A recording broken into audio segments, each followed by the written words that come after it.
దేవునికి మహిమ కలుగునుగాక. యేసుతో నడుచుట అను యూట్యూబ్ ఛానల్లో మేలుకో క్రైస్తవ అనే కార్యక్రమాన్ని చూస్తున్న మీ అందరికీ నా హృదయపూర్వక వందనాలు. ప్రియ దేవుని బిడ్డలారా, బాగున్నారా? ప్రతిరోజు వాక్యాన్ని విని వాక్యానుసారంగా జీవిస్తూ ప్రార్థనా జీవితం కలిగి యేసుతో నడుస్తున్నారా? అయితే సంతోషం.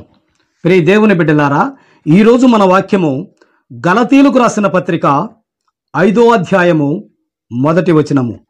ఈ స్వతంత్రము అనుగ్రహించి క్రీస్తు మనలను స్వతంత్రులుగా చేసి ఉన్నాడు, కాబట్టి మీరు స్థిరముగా నిలిచి మరలా దాసత్వమును కాడి కింద చిక్కుకోకునడి. దేవునికి మహిమ కలుగునుగాక. ప్రియ దేవుని బిడ్డలారా, ఈ స్వతంత్రము అనుగ్రహించి, ఏ స్వతంత్రము?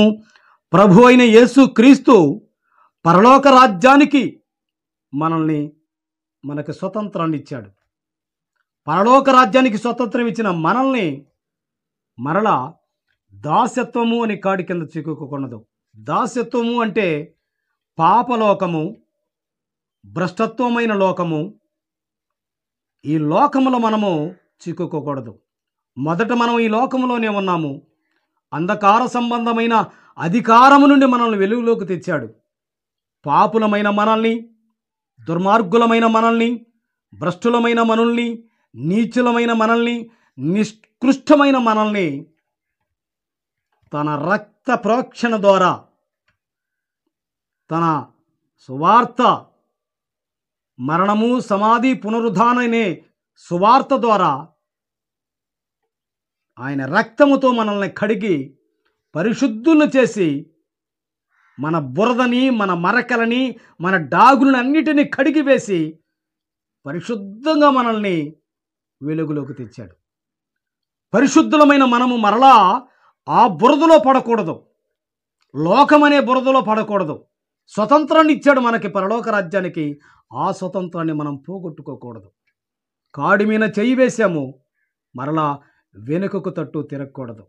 ప్రియ దేవుని బిడ్డలారా, అనేక మంది దైవజనులు కానీ, విశ్వాసులు కానీ దేవుని యందు నమ్మేటప్పుడు విశ్వాసము కలిగి ఉంటారు. మొదటలో నిరీక్షణ కలిగి ఉంటారు, భయభక్తులు కలిగి ఉంటారు, నిరీక్షణ కలిగి ఉంటారు, దేవుడంటే భయభక్తులు కలిగి ఉంటారు.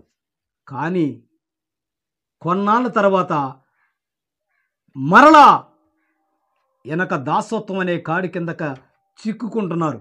అందుకే మొదటివారు కడపటవారగును, కడపటవారు మొదటివారు అగును అంటున్నాడు. ప్రియ దేవుని బిడ్డలారా, పరిశుద్ధులుగా మనల్ని చేశాడు, పవిత్రులుగా చేశాడు. పవిత్రులమైన, పరిశుద్ధులమైన మనము మరలా బురద, లోకమనే బురదను మనము ఉండకూడదు. లోకమనే బురదలో మనం చిక్కుకోకూడదు.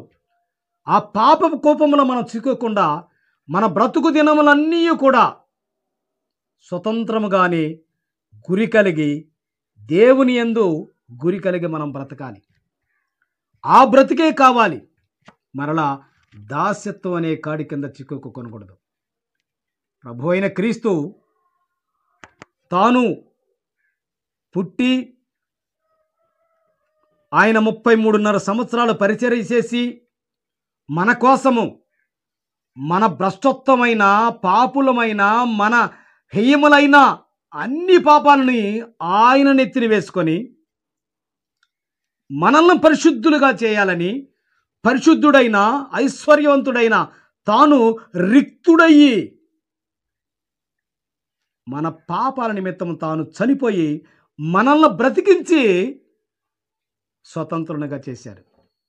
కాబట్టి ఆ స్వతంత్రాన్ని మనము పోగొట్టుకోకూడదు. స్వతంత్రులుగా జీవించమని ఆయన అన్నాడు. ఆ స్వతంత్రులమైన సాక్ష్యాన్ని మనము మరలా దాసత్వం అనే కాడి కింద మనం చిక్కుకోకూడదు. స్వతంత్రులుగానే బ్రతకాలి.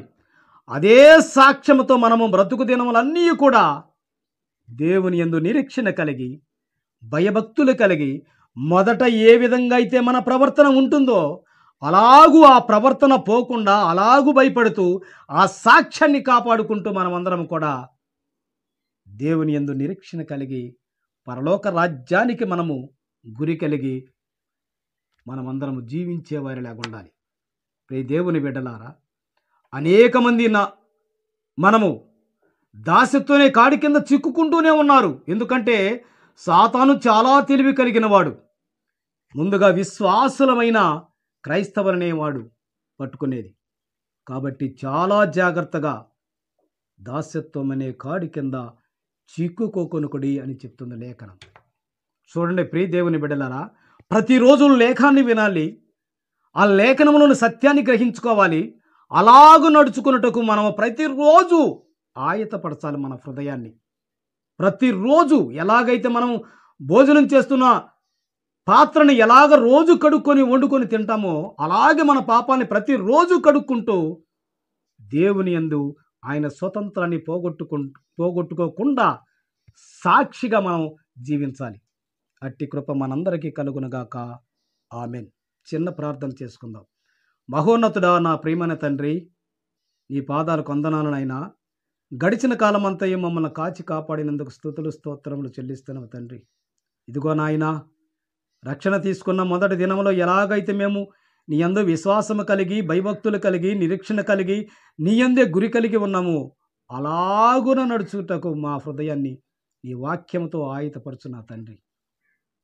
పాపులమైన, భ్రష్టులమైన, దుర్మార్గులమైన మమ్మల్ని నీ రక్తపరీక్షలతో కడిగి ప్రక్షాళన చేసి మా మరకలన్నీ బురదలన్నీ కడిగి వేసి పరిశుద్ధులు చేసి స్వతంత్రులుగా చేసిన నీవు మరలా ఆ స్వతంత్ర సాక్ష్యముతోటే ఎల్లవేళలా మేము బ్రతికేలాగా మా హృదయాన్ని ఆయుధపరచు నాయన. ఇదిగో నాయన, చూస్తున్న ప్రతి బిడ్డ కూడా అలాగ బ్రతుకుటకు నీ కృపను దయచే నా తండ్రి. ఎంతమంది అయితే ఏ అవసరతలతో ఉన్నారో వారి అవసరతలన్నీ కూడా తీర్చే కృపను ధన్యతను చేకూర్చు నా తండ్రి.